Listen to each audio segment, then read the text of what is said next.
नमस्कार, स्वातीज किचनमध्ये आपणा सर्वांचं खूप खूप स्वागत आहे। आज आपण पुण्याची एक फेमस व सर्वांच्या आवडीची अशी बाकरवडी ही रेसिपी पाहणार आहोत। त्यासाठी लागणारे साहित्य आहे 1 वाटी मैदा, 1 चमचा बेसन, चवीपुरते मीठ, पाव चमचा ओवा, साखर, तीळ, जिरे, धने, बडीशोप, अर्धा चमचा खसखस, अर्धी वाटी खोबऱ्याचा खीस, 1 चमचा लाल तिखट आणि अर्धा चमचा गरम मसाला, तसेच चिंचगुळाची लाल चटणी। प्रथम आपण पारीची तयारी करून घेऊ। यामध्ये हा मैदा,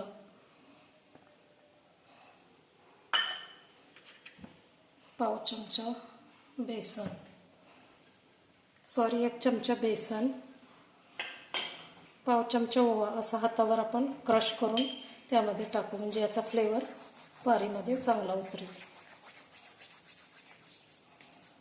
आणि चवीपुरतं मीठ।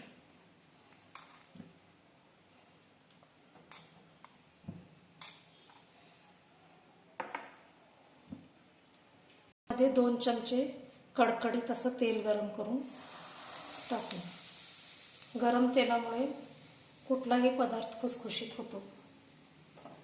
हे आता व्यवस्थित हाताने चोळून घेऊ आणि याचा घट्टसर असा आपण गोळा बनवून ठेवू।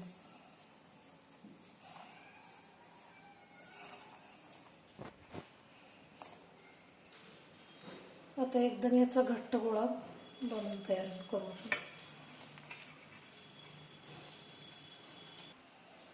घट्टसर गोळा आपला आता तयार आहे। घट्ट अशामुळे तर पारी आपली तळल्यावर लूज पडत नाही। आता याला आपण 10 मिनिटे रेस्टला ठेवून देऊ। आपण सारणाची तयारी करू। यामध्ये 1 चमचा धने, 1 चमचा बडीशोप,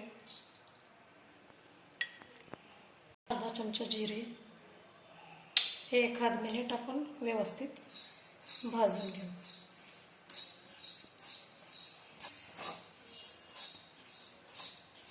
आता थोडेसे तीळ, अर्धा चमचा खसखस,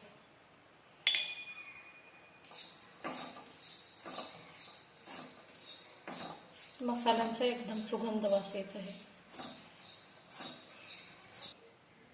आता यामध्ये खोबरं ॲड करून थोडासा हलकासा कलर येईपर्यंत याला भाजून घेऊ।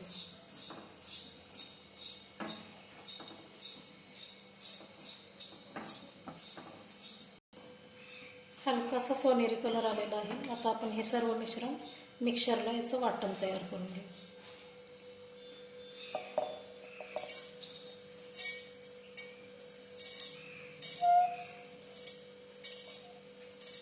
यामध्येच 1 चमचा लाल तिखट,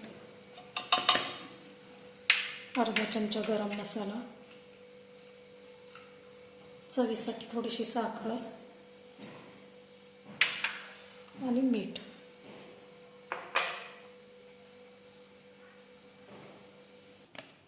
आपलं वाटण रेडी आहे, ते एका बाउलमध्ये आपण काढून घेऊ।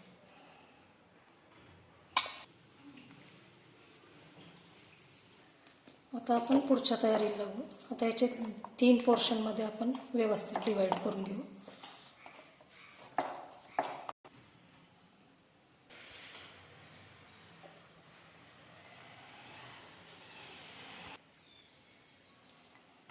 आता आपण याची पोळी लाटून घेऊ।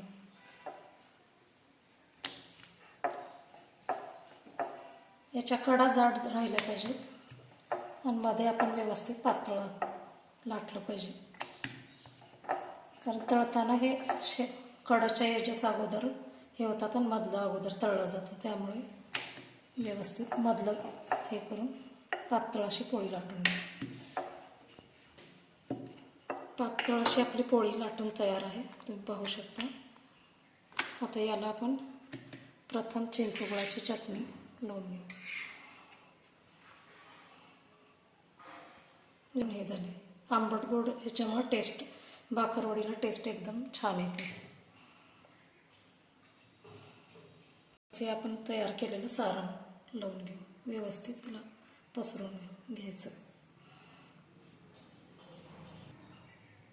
तो वरून थोडंसं बारीक शेक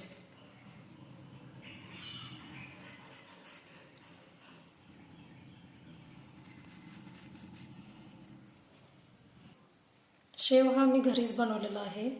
तो शॉर्ट्स व्हिडिओमध्ये मी अपलोड केलेला आहे, तो तुम्ही पाहू शकता. आता शेव टाकून झालेला आहे. तर शेव एकदम व्यवस्थित ठेवण्यासाठी यावरून आपण थोडंसं लाटण्याने यावर प्रेस करून घेऊ, म्हणजे पूर्ण मसाला आणि हे सगळं व्यवस्थित मिक्स होऊन जाईल.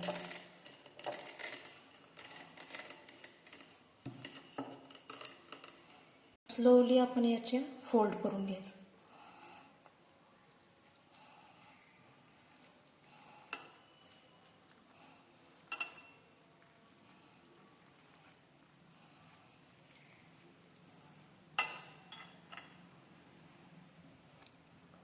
तर 1-1 इंचाचे आपण कट करून घेऊ.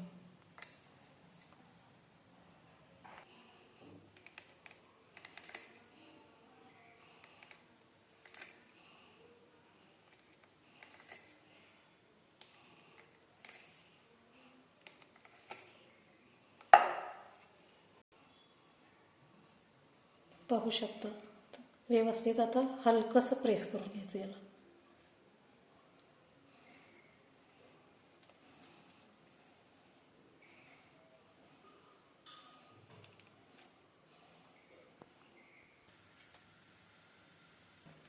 बाकरवडीचे काप आपले तयार आहेत. आता आपण ते गरम तेलामध्ये डीप फ्राय करून घेऊ.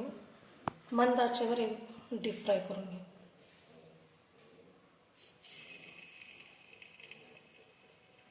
म्हणजे मधला पोर्शनही व्यवस्थित तळला जाईल.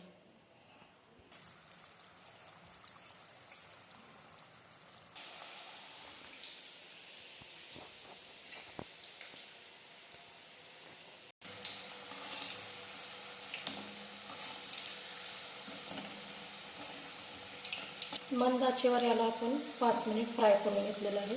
आपल्या भाकरवड्या आता फ्राय झालेल्या आहेत. तर आपण एका टिश्यू पेपरवर काढून घेऊ.